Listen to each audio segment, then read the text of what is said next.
ఇప్పుడు మాలోళ్ళు సమర్థించిన మాదిగోళ్ళు సమర్థించిన ఉపేందర్ మళ్ళీ చెప్తున్నా గుర్తుపెట్టుకో, విమలక్క సమర్థించిన అన్న నమస్తే అన్న.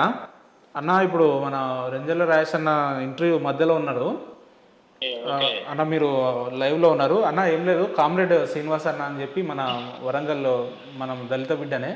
ఒక్క డౌట్ ఉందట, మిమ్మల్ని లైవ్లో తీసుకొని ఒక క్వశ్చన్ వారికి క్లారిఫికేషన్ ఇవ్వాలి. ఇక రాయేష్ అన్నకు ఇస్తున్నానా, మాట్లాడండి సీనన్న.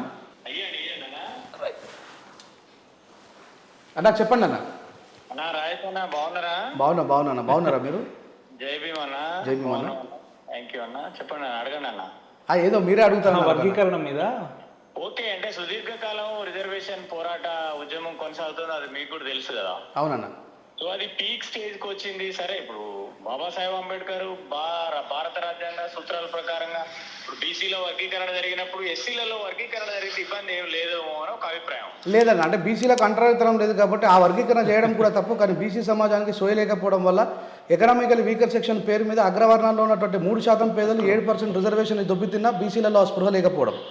రెండోదన్న, ఆర్టికల్ 341 ఇండికేటెడ్ బై అంటరానితనం నిర్మూలన. కానీ బీసీలకు అంటరానితనం లేదన్న, వాళ్ళు టచబుల్ బానిసలు, మనం అన్టచబుల్ బానిసలు సార్.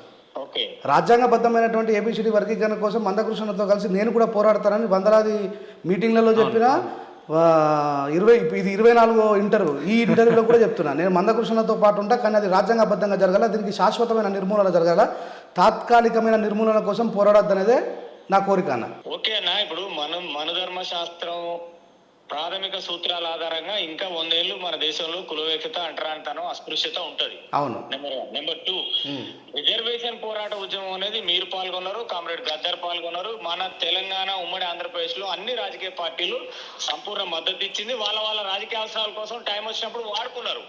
సో అది ఆంధ్రప్రదేశ్ ముఖ్యమంత్రి జాయింట్ చంద్రబాబు నాయుడు కావచ్చు, రాజశేఖర రెడ్డి గారు కావచ్చు, మా కేసీఆర్ గారు కావచ్చు, ఇప్పుడున్న రేవంత్ రెడ్డి గారు కావచ్చు, ఇంకా రేపు వచ్చిన కూడా కావచ్చు. అంటే దీనికి శాశ్వతమైన పరిష్కారము ఇప్పటికే మొత్తం భారతదేశం అనేక రకాలుగా కులాలను విడదీస్తూ, మతాలను విడదీస్తూ, మనధర్మ శాస్త్రాన్ని డైరెక్ట్ గా, ఇండైరెక్ట్ గా విద్యా బోధనలు కూడా పెట్టి అన్టచబుల్ టు ఎప్పుడు అన్టచబుల్ గానే ఉండాలి అని ఒకటి. ఎప్పుడైతే ఆర్థిక రేఖకు దిగువన ఉన్న వాళ్ళు అట్లనే ఉండాలనేది వాళ్ళకున్న వ్యూహాలు అవి కొనసాగుతున్నాయి. మీకు తెలుసు, మాకు తెలుసు. కానీ ఇప్పుడు మనం ఉన్నటువంటి సిచ్యువేషన్ ప్రకారంగా సరే, అఫ్ కోర్స్ ఇప్పుడు భారతదేశంలో ప్రధాన ప్రతిపక్షం కాంగ్రెస్, అధికార పక్షం బీజేపీ, ఈ రెండు కూడా మేము రిజర్వేషన్ కి అనుకూలమే అంటున్నాయి. కాకపోతే ఆయా పార్టీలలో ఉన్నటువంటి జాతీయ స్థాయి నాయకులు రిజర్వేషన్ వాళ్ళ రాజకీయ అవసరాల కోసం వాడుతున్నారు, దాని వర్గీకరణ చేయకుండా కమిషన్ల పేరుతో వాయిదా చేస్తున్నారు తప్పితే వాళ్ళు కూడా మీరు అన్నట్టు శాశ్వతమైన పరిష్కారం, శాస్త్రీయబద్ధమైన పరిష్కారం కావాలనేది నా ఆలోచన. 100%. నేను కాదని లేదా ఇంకో విషయం కూడా చెప్పిన, ఒకవేళ అన్న పార్లమెంటరీ వ్యవస్థలో బిల్లు కాకపోతే మాలా మాదిగలం కలిసి ఇంకో పని చేద్దాం. వినండి, మీరు మాట్లాడిన సేపు నేను విన్నా కదా. కృష్ణన్న 15% ఉన్న రిజర్వేషన్ని మనం 20%కు పెంచుకుందాం కలిసి.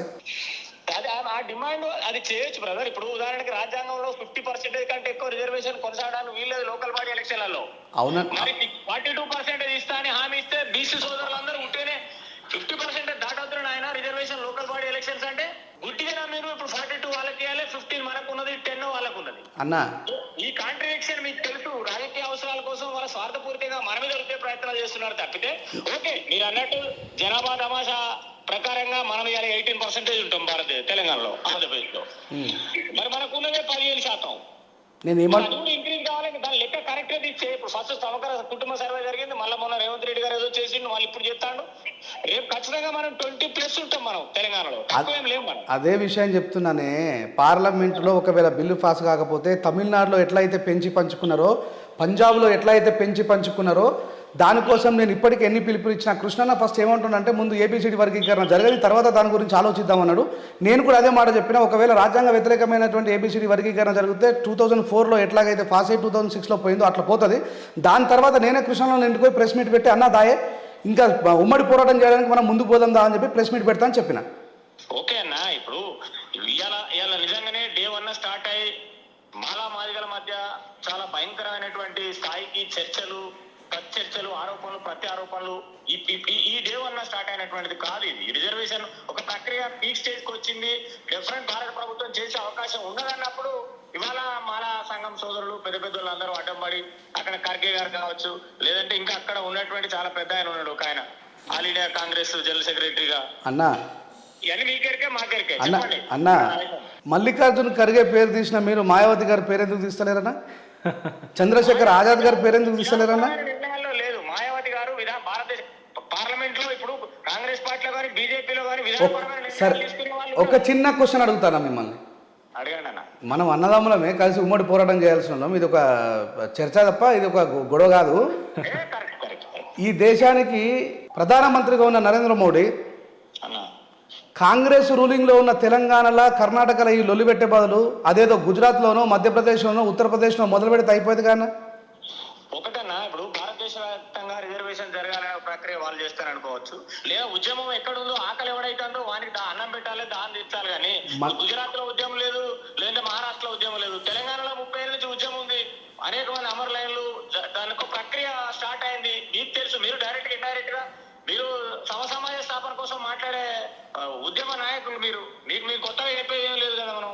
నేను అదే చెప్తున్నానే. నేను దీనికి శాశ్వతమైన నిర్మూలన జరగాలంటున్నా. ఈ తాత్కాలికమైనటువంటి ముగింపుల కోసము మనం కొట్లాడడము, ఒక కులం ఇంకో కులం మీద అక్కసు కక్కడము, ఒక కులం ఇంకొక కులాన్ని ద్వేషించడము, ఇది మనవు గెలిపే అయితే తప్ప మన గెలుపు కాదని చెప్తా ఉన్నా. నేను కూడా నేను చిన్నపిల్లగానే కావచ్చు. నేను కూడా మీ అభిప్రాయాన్ని నేను కూడా ఏకీభవిస్తున్నా. ఇప్పుడు బీసీ రిజర్వేషన్ ఇప్పుడు 28% వాళ్ళు వాడుతున్నారు, ఇలా 42 ఇస్తా అన్నారు. వాళ్ళ బీసీ జనాభా పెరిగింది, దాన్ని అమెండ్మెంట్ చేస్తారు. రేపు మనం కూడా బైఫర్గేట్ అయినాము, ఎస్సీ ఏబీసీ వర్గీకరణ జరిగింది, ఉన్న పరిస్థితుల్లో 15 తీసుకుంటున్నాం. అన్న ఆర్టికల్ 341 క్లాస్ 1 క్లాస్ 2 ఒకటే చెప్తుంది అన్న, గుర్తుపెట్టుకోండి. ఒక కులాన్ని చేర్చాలన్నా తీయాలన్నా దానికి ఖచ్చితంగా రాష్ట్రపతి ఆమోదం కావాలా. మీకు తెలియంది కాదు, అది పార్లమెంట్ ఉభయ సభలో చట్టం కాబట్టి రాష్ట్రపతి చేత ఆమోదం తెలుపబడిన తర్వాత పార్లమెంట్లో బిల్లు అయితేనే అది అవుతుంది.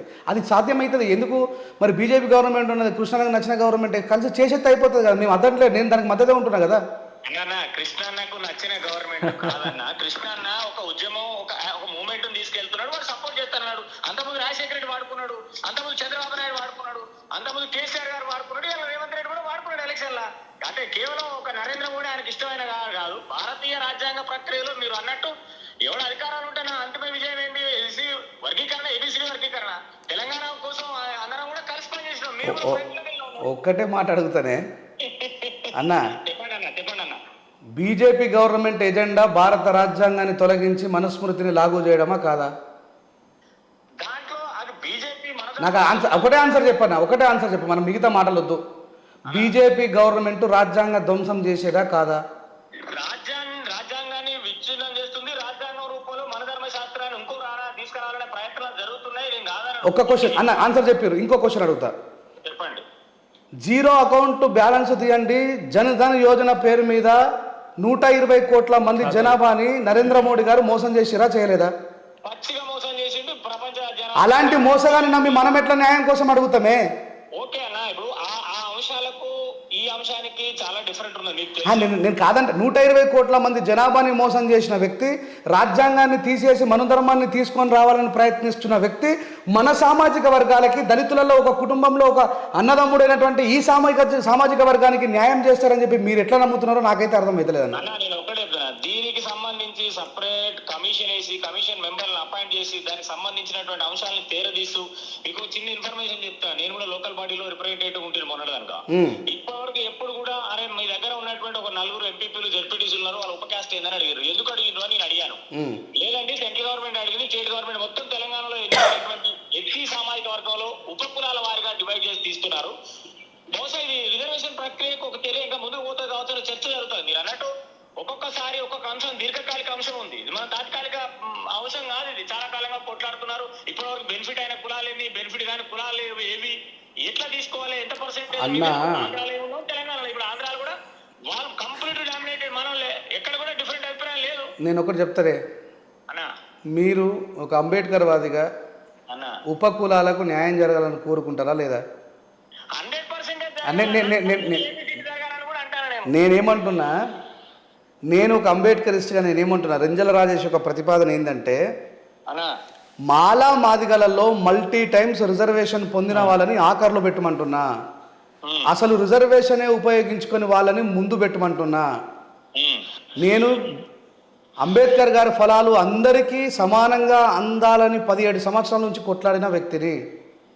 నేను విచ్ఛిన్నవాదానికి తెరలేపే వ్యక్తిని కాదు. అందుకే నేను ప్రతి జాగాలలో కూడా నేను అన్పార్లమెంటరీ లాంగ్వేజ్ ఉపయోగించట్లేదు, ఎక్కడ కులాన్ని ఏలన చేయట్లేదు, ఎక్కడ ఒక వ్యక్తిగతమైనటువంటి దాడికి దిగట్లేదు. అవును.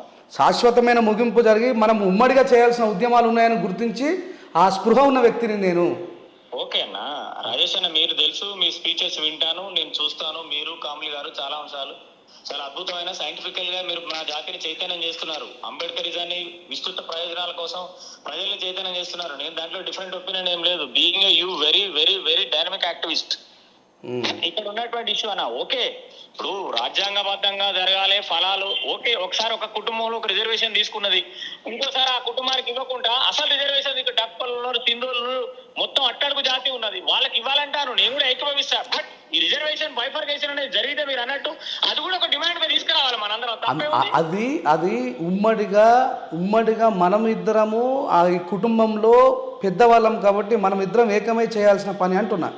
చేయాలన్నా, నేనేమంటున్నా, ఓకే ఇప్పుడు మీరు అనే అభిప్రాయాన్ని నేను కూడా అంటున్నా, నేను కాదనట్లేను. బట్ ఒక ప్రక్రియ, ఇప్పుడు మీరు నేను ఆ రిజర్వేషన్ ప్రక్రియను ఆపలేము, దాన్ని బైఫర్గేట్ చేసేదాన్ని ఆపలేని స్థితిలో ఉంది. కాకపోతే ఓకే, మీరు ఫైట్ చేయొచ్చు, ఆందోళన చేయొచ్చు, మీ వాయిస్ వినిపించచ్చు, నిరసనలు తెలియజేస్తూ మేము కూడా దాన్ని తీసుకుపోవడానికి మా ప్రయత్నాలు మేము చేస్తాం, మీ ప్రయత్నాలు మీరు చేయాలి. కానీ ఉమ్మడిగా జాతి అనేది అంబేద్కరిస్టులుగా, అంబేద్కర్ ఫాలోవర్లుగా మనం ఖచ్చితంగా మిగిలిన అంశాల కోసం సమిష్టి కొట్లాడాలని మీ అభిప్రాయంతో నేను కూడా ఏకీపిస్తున్నా. థ్యాంక్ యూ వెరీ మచ్ అన్న. థ్యాంక్ యూ, ధన్యవాదాలు. ఓకే, థ్యాంక్ యూ అన్న. Thank you.